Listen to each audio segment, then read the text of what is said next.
Can a nanny homeschool? The short answer, heck yes. So, especially right now with COVID and all of the virtual online learning, I keep getting questions from parents and I keep getting questions from nannies. The parents are asking, can a nanny homeschool? If so, how much should I be paying them? Where can I find a nanny that can homeschool, and what kind of background for education that they should have? Like, what should they be looking for, the family? And then from the nannies, I keep getting these calls like, hey, how much should I be charging if I'm asked to tutor their kid? And should I still be expected to do all of my other duties as a nanny? Okay, so let's cover this all in one video. It's gonna be real short, real sweet. I'm gonna have a lot of links down below.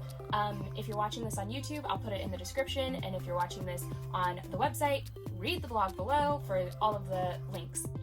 So basically, yes, a nanny can homeschool. It's actually pretty much guaranteed that your nanny will be able to do some form of tutoring. So what you can look for in a nanny that is homeschooling is, do they have any background tutoring? Some of them do. If they went to college at all, they probably at some point tutored someone else. Same with in high school, a lot of kids will tutor each other and help each other out on like group assignments, and even in individual assignments. If someone's better than someone else in a subject, they'll end up tutoring. So a lot of the times your nannies will have tutoring experience. Just ask them what it is. Or your nanny could be ECE certified. So they could be early childhood education and development. They could have taken classes for that in high school or college, usually college, but they could have taken classes for it. So just ask them. So how much would a nanny that is homeschooling charge, or how much should they charge? Well, you will find the answer to that by putting in the exact criteria you expect your nanny to have in my nanny calculator, which will be linked below. You do have to subscribe to my website for access to that nanny calculator, but it's completely worth it because you put in how much education you expect them to have, how many hours you expect them to work, how many kids you have, and all of that, and it'll give you an average of what they should be charging, or what you're going to find in the local area, because it also does base it on minimum wage in your local area. So use the nanny calculator, it'll be really helpful for that. But basically what you should consider when thinking about price ranges for homeschooling nannies is that there's going to have to be a balance of what you expect from them. So normally I encourage the nannies that follow me to include things in their nanny services like cleaning the house, doing, light house cleaning, dishes, laundry, all of that. And sometimes they do say that they could do it for the entire household because some people like having a nanny that does that and are willing to pay for that.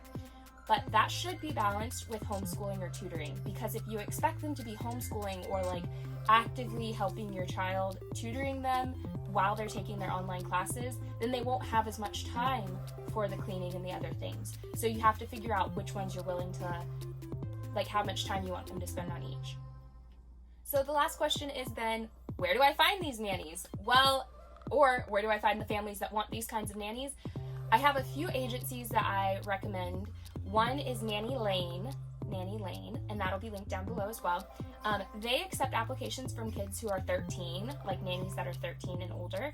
So you could actually find a nanny who is still in school herself, or himself, who's still in school, and so they can be there doing their schooling at the same time as the kid and literally just being there as a tutor.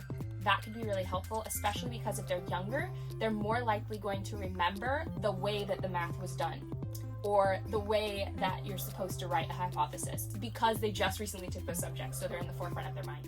There's also All of You Nanny, and they have a bunch of different locations that they operate from, but they are really good about making sure that their nannies are qualified to take care of children, and they make the transition, if this is going to be your first time getting a nanny, they make the transition prime. So they would be a good one to go through. But another one that I do recommend is called Cincy Nanny, which they're based in Cincinnati, which is such a cute name. But if you're in that area, check them out because they are really good about certifying. They're really good about making sure that their nannies get paid the right amounts for what they're willing to do, and they just make sure that you guys are the perfect fit. Which brings me to the last agency that I recommend, which is called The Perfect Fit. They also do a great job at screening their nannies, and I highly recommend them as well. So those are 4 of the nannying agencies that I do recommend. Again, I don't recommend care.com, but what I will say about care.com is they do have a feature where you can specifically search for tutors. It depends on what you're looking for, but if you're just looking for a tutor, they're literally not expected to do anything else other than tutor. That's not a nanny, that's a tutor, but you can find them on care.com. And some of the care.com tutors are also nannies. So that's it for today. Next week I will talk about what you should ask when interviewing a nanny if you're ready to hire one, and for the nanny aspect, what you should expect the families to be asking you. So if they're not asking you, you should be asking them similar questions to get the answers kind of out there for everyone. Anyways, that's all for this week, and I hope to see you guys next week. Bye!